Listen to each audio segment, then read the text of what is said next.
Morning guys. Dito tayo ngayon nagpapapawis, lalakad.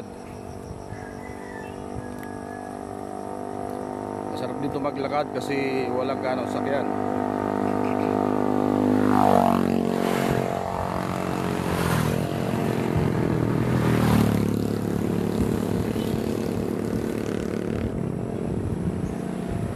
Galing Banuyo,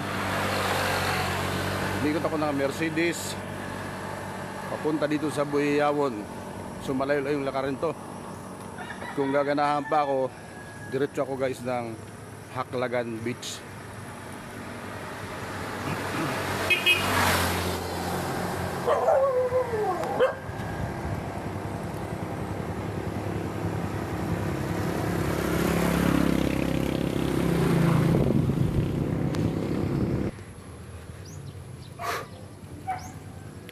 So ayan, lakad lang po tayo kasi wala tayong service. Mahalaga po ang papawisan tayo para mag-exercise ang ating mga tuhod.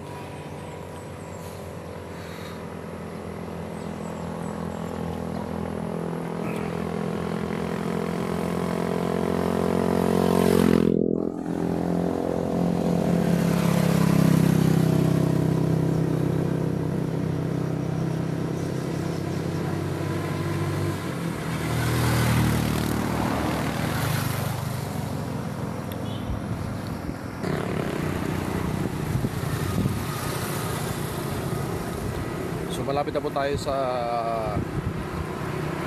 Barangay Buhiawon.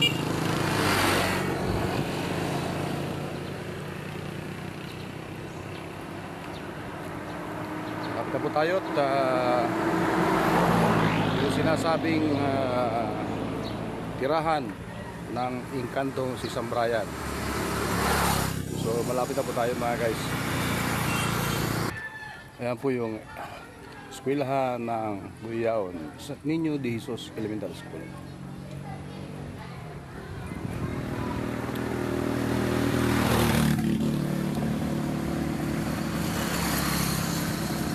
Ang aking nalalakad mga guys ay more than 5 kilometers na. Wala ko tayong tigil, walang hinto, tuloy-tuloy lang. Ang lalakarin ko pa ay nasa another 5 kilometers ulit. So abot siya ng 10 times 2, 20 kilometers.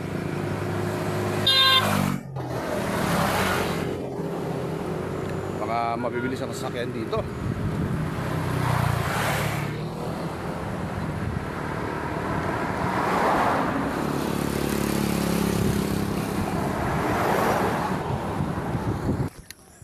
Mga guys, malapit na tayo. Kita yung bundok na yan, yung may umuusok. Ayan po yung sinasabing tahanan ng Engkanto si San Brian.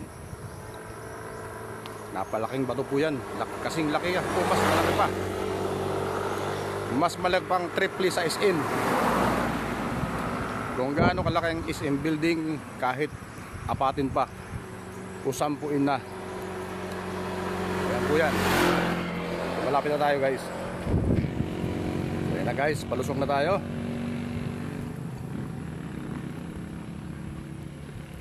Pupunta tayo mismo sa tulay kung saan malapit na malapit sa tahanan ng sinasabing Engkanto. Bayan natin guys, palusok na tayo. Mga kabahayan po dito sa gilid.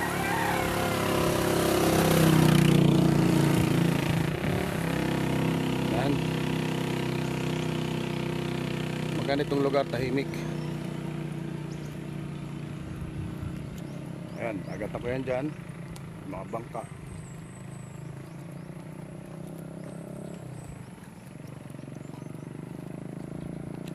Ito naman yung office ng Community Learning Center ng Barangay Buhiawon.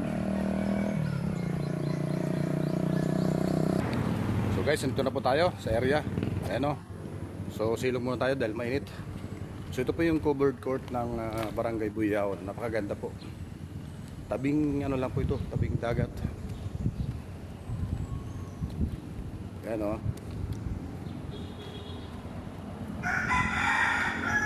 guys. Basta ba? Ayan o. Bayan ng Mercedes, I love Buyayawon. Ayan o. So, tabing dagat lang po. Kaya po inarangan ng NIT dahil pag naglalaro ng basketball para huwag mapupunta sa dagat ang bola. Ayan o. Ganda, diba? So punta na po tayo sa sinasabing tulay mga guys. And thank you for watching. God bless po sa inyong lahat. So yan guys, gano'n tayo no. So thank you for watching. At tayo naman ay kukuha ng ibang shoot. God bless po sa inyong lahat mga guys.